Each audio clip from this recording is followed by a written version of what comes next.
my people? This is Flossie Lewis, aka FL, coming at you again. I got this picture. This is Jeff and Akiko. This is who I want y'all to see right here. This is the man right here who I'm talking about. This article I'm getting ready to read, that's him right there. That's Jeff Clay. That's Jeff Fitzgerald Clay III, the cult leader in Columbia, South Carolina. That's him. I got this article. Jeff used to be Minister of Information. Hell, man, that's a bad boy.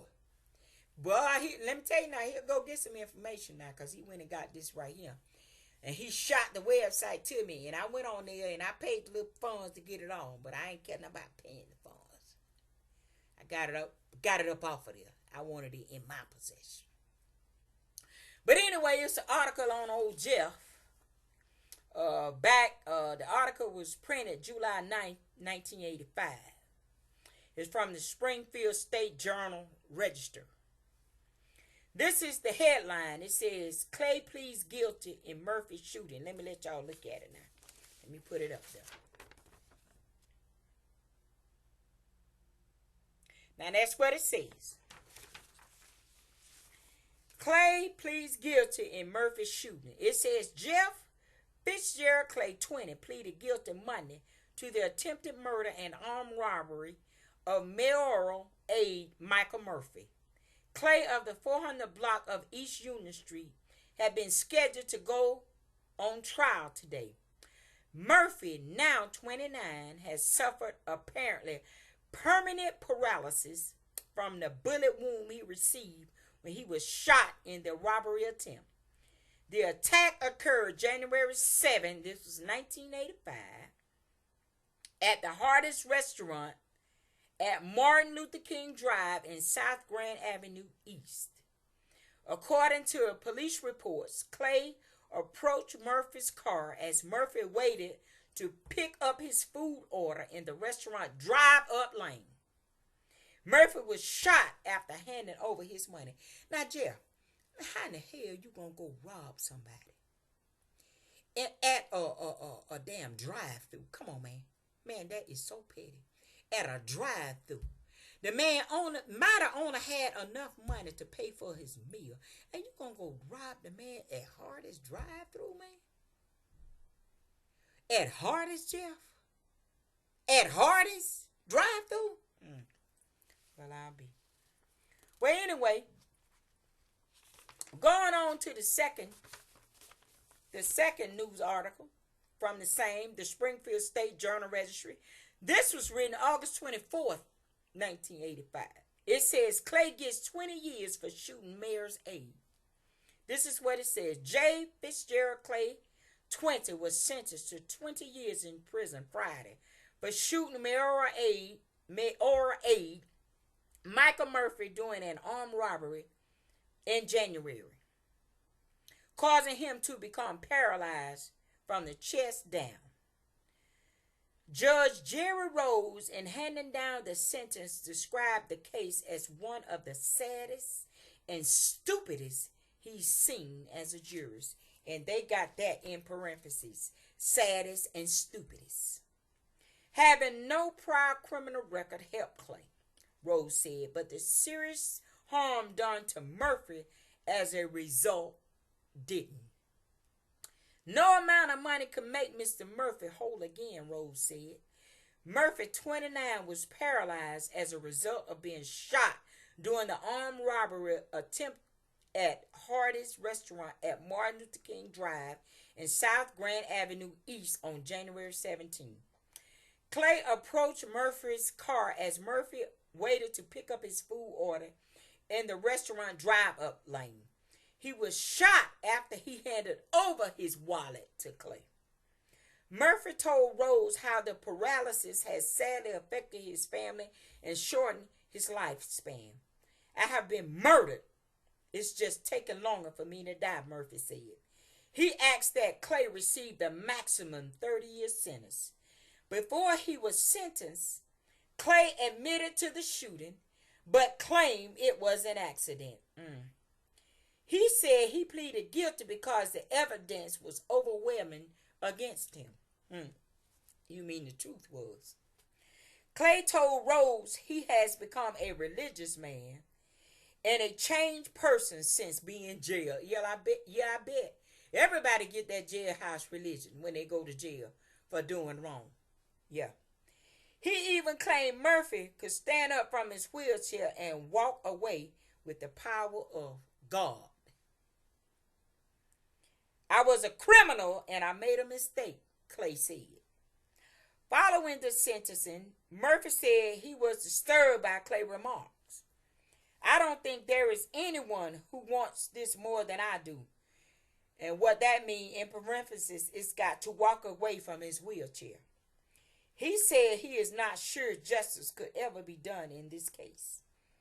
In asking for leniency, Ted Lewis, Clay's attorney, called 6 character witnesses, including Clay's mother, Muriel, 2 former coaches, a former employer, and 2 pastors described Clay as energetic, religious, enthusiastic, competitive young man. They all said they were shocked when they read accounts of the incident. They all said they did not know Clay to be a violent person. State's attorney Bill Roberts asked the courts to severely deal, and that's in parentheses, with Clay. He said there is no excuse or reason for the shooting because Clay was not hungry or needed money. Clay, he said, is a dangerous person who for no reason goes to a public restaurant, pulls out a gun, and randomly shoots another man who had gone there for a hamburger. Robert said that the number of years Clay get will not equal the damage done to Murphy, and that's the truth. Lewis, in arguing for the minimum 6-year sentence, said Clay was truly sorry for what happened. He said it was out of character, out of conduct with what Mr. Clay is like. Clay will be eligible for release after 10 years. Possibly Mr. Murphy will still be alive at this time, Rose said to Clay. Now listen. Jeff done went to this restaurant, hardest of all places. Through the drive-thru, he didn't go in and hold the restaurant up. He pointed out one man to go rob. This man was sitting there waiting to get his food, man. You gonna go pull a gun on this man and then gonna say it was an accident that you shot him after you done robbed this man? You got his wallet and all of a sudden the bullet went off after you got his wallet? And then you said it was an accident? You a damn lie. You was intending to shoot that man because you didn't want that man to identify you, because that man looked you in your damn face. And you didn't want him to identify you. That man was 29 years old, a young man. You done shot him and paralyzed him. For what? Ain't no telling how much little money he had. Or he might have had more money. I don't know. I can't say. So let me retract that. I can't say. I don't know how much money the man had. But it was his money. It wasn't your money, Jeff. And you going to go and pull a weapon, and then you going to say it was an accident that he got shot? How in the hell you go to a window with a loaded pistol, rob somebody? You got what you come for. And then all of a sudden it's an accident that the pistol go off? You must have think we damn fools. We didn't just fall off the cabbage truck, man. We know what you did, man. You shot that man after you robbed him. It's what you did. You ain't told the truth to people. And this man young, 29 years old, this man paralyzed. I don't know if the man's still alive or not. The man said you murdered him. He said you murdered him, man. You done paralyzed this man from the chest down. That explains why you drank all that wine. And then you had the nerve to tell him with the power of God he can get up from that wheelchair. Jeff, You say you operate in the power of Yahweh. If this man is still alive, you owe this man. You say you operate with the power of Yahweh. You owe this man to find this man and use this power that you say you working with and call that man from that wheelchair. You say you an apostle. Call that man from that paralysis, from that wheelchair, what you did to him. You say you operating with the power of Yahweh, man. Why don't you do that for that man? Why don't you do that? But I know you got some kind of excuse. You got some kind of excuse of why you won't do it or why you can't do it. You got some kind of excuse for it. But you done paralyzed this man, done tore up this man's whole family, man. For what? And at a hamburger joint? At a hamburger joint, Jeff? And Kiko got the nerve to say that if a man ain't been to jail, you shouldn't follow him. You must be done bump your damn head. I know Shaul Paul in the book of Acts, the Acts of the Apostles. I know he went to jail, but he went to jail for a cause. Because he was teaching and preaching in the name of Yahushua. That's why he went to jail. Jeff went to jail for trying to take somebody's life, man. Robbing somebody. The charge say with intent, attempted murder / intent to kill.